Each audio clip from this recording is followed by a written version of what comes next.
BAE Systems CEO made almost £1 million extra in share sales after a hike in price since the Gaza war. We're going to read into this more from Byline Times, you guys. Let's go.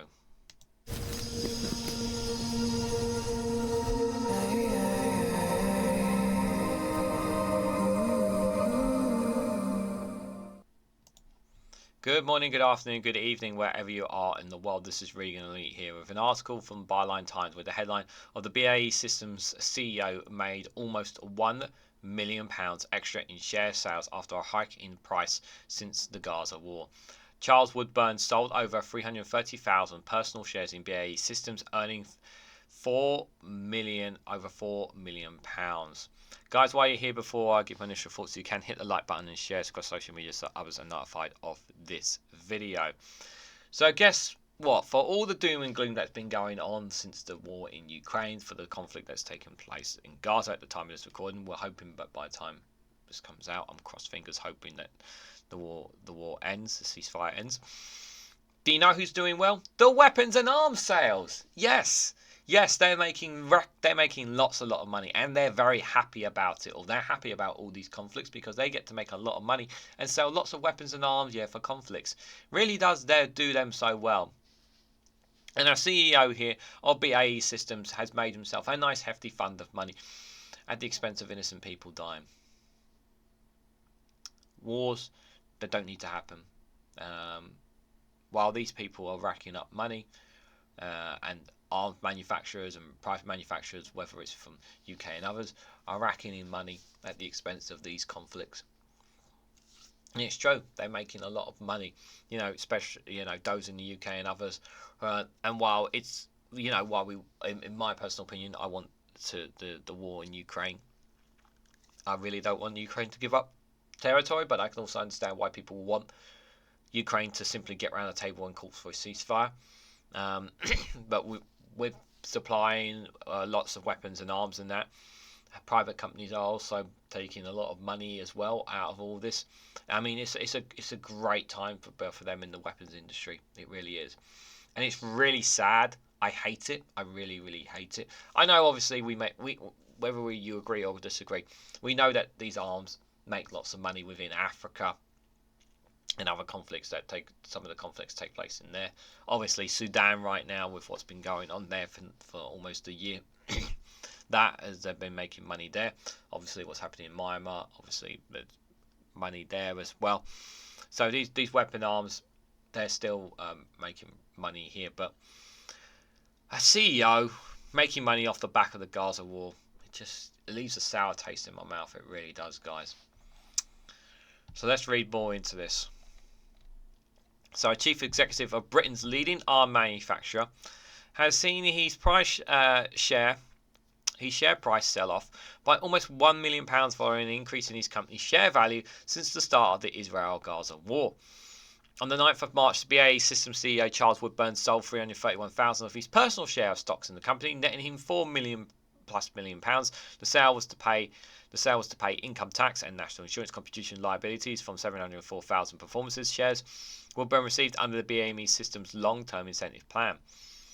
The equivalent of shares before Hamas attack on Israel on October 7th would have earned Woodburn £3.2 million when BAE Systems' average stock price was £9.81 compared to £12.55 when he offloaded his holdings. That difference netted Woodburn about £910,000. So he still would have made a decent amount even before the horrific attack, but still. The total value of Woodburn's £704,000 bonus share on the 8th of March stood at just over £8.83 million.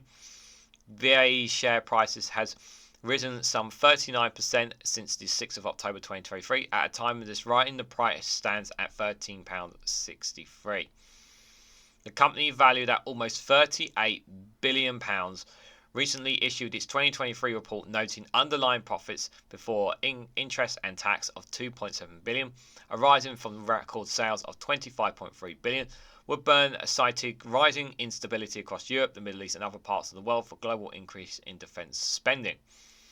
Between 2013 and 2022, BAE Systems PLC saw more than $194 billion in sales, with a culminant operating profit of $17 billion.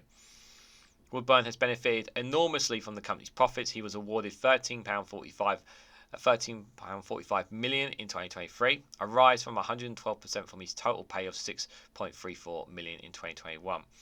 Part of this increase was on the part of Woodburn's bonus is linked to his share price rises following the invasion of Ukraine and the recent tragedies in Gaza and Israel. He's doing really well for himself while everybody else is just shooting each other. At least 32,000 Palestinians have been killed and 74,000 wounded since Israel launched an attack in the Gaza Strip, according to the Gazan Health Ministry. The war started following Hamas invasion on Israel on October 7th. Around 1,200 Israelis were killed and 253 hostages were seized. BAE Systems supplies the Israeli Air Force and weapons system of their fleet, the F-15, F-16 and F-35 fighter jets, which has been used in the past has been used to carry out waves of airstrike across the Gaza Strip. BAE Systems was awarded $20.4 million contract in 2018 to supply transmissions for Israel's F-35s and belongs to a collaborative effort with Lockheed Martin and Northrop Grumman to develop the tail of the F-35 fighter jet. Yeah, oh yeah, you didn't know. Let me remind you. Yeah, we're supplying weapon arms to Israel. Yeah, doesn't feel good on your conscience, does it? In February, the Court of Appeal in Hague asserted that there was a clear risk that Israel F-35 fighter jets might be used in commission of serious violations of international humanitarian law. The court ordered that the Netanyahu government to block the exports of all F-35 fighter jets to Israel over the undeniable risk. The Canadian government has also stated it will halt all arms shipments to Israel, noting it cannot be fully assured that Israel is complying with Canada's export regime. But Britain, we have a different position, obviously. The UK arms industry has come under repeated scrutiny in recent years, including legal challenges to the UK government presented by Oxfam and Campaign Against the Arms Trade, the CAT, to the High Courts, demanding a cease of arms sales to Saudi Arabia, which has amounted to $25 billion since the conflict began in 2015. We supply so much weapon and arms. But people will argue, but it's good for the economy. It's good for the economy. This is the argument that some of these people will make. Yeah, but we're part of. We don't want to be part of these conflicts. We don't want to be associated with them. We don't want to create weapons that are going to kill people, regardless of how whatever side of the spectrum you feel. We don't want to sell them weapons arms.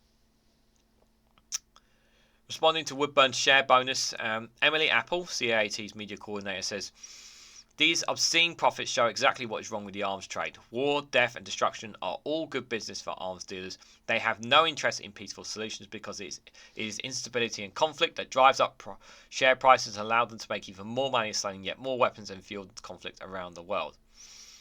A BAE Systems spokesperson said Mr. Woodburn recently exercised a long-term incentive award that vested at the end of last year. He only sold a number of shares required to fund his tax and insurance liability on exercise. The UK government has previously refused to export components in 2011-2012 to Israel due to concerns over the country's respect for human rights and international humanitarian law. It is not yet known whether Foreign Secretary David Cameron will follow through on his warning to Israel that the UK will cease arms sales if detained Palestinian suspects are denied access to the Red Cross. At the time of this recording, I have not seen that update, guys, so I cannot comment on it at the time of this recording. But what I can say is that, yes, weapons and arms manufacturers are making a mugging of the current conflicts that are taking place around the world. And it does make me sick to my stomach knowing that we are selling to them. But at the same time, people will argue, but it's good for the economy. Well, but what about the moral high ground here? Do we not seem to be concerned about that? Yes, I know many people are infuriated as well as I do about sending weapons and arms to Israel, and it should stop immediately because we may be complicit in genocide. If the ICJ do find Israel guilty of that, which we won't know for quite a long time, so there's no point thinking about that right now. But are we comfortable selling weapon arms to Ukraine? Are we comfortable selling weapon arms to other nations? What do you guys honestly think? How does it make you feel? Honestly, guys, let me know what you guys think in the chat. What do you guys think? Are you comfortable about it? The weapon arms deal. Can you understand why some people would say that this is actually good for our economy? the weapons arm manufacturing trade? Or is there a serious moral point that we need to take in this account? If these weapons and arms were used to protect our own borders, would you have a difference of opinion? And if it wasn't being sold into the world market, sold to other nations, how would you feel? Or is it just simply down to the fact that when you see these CEO making a profit off the expense of war, how does it make you feel? Let me know your thoughts and more in the comment section down below. If you found this video interesting, please hit the like button. We greatly appreciate it. Share it across social media so others are notified of this video, and subscribe because it really does help support the channel. And if you want to go one step further, financially support me in the work I do here, you can do so by becoming a YouTube member for as little as 99p, or join me on Rumble or Patreon for exclusive content there as well. So thank you all so much for watching, and I hope to catch you all very, very soon.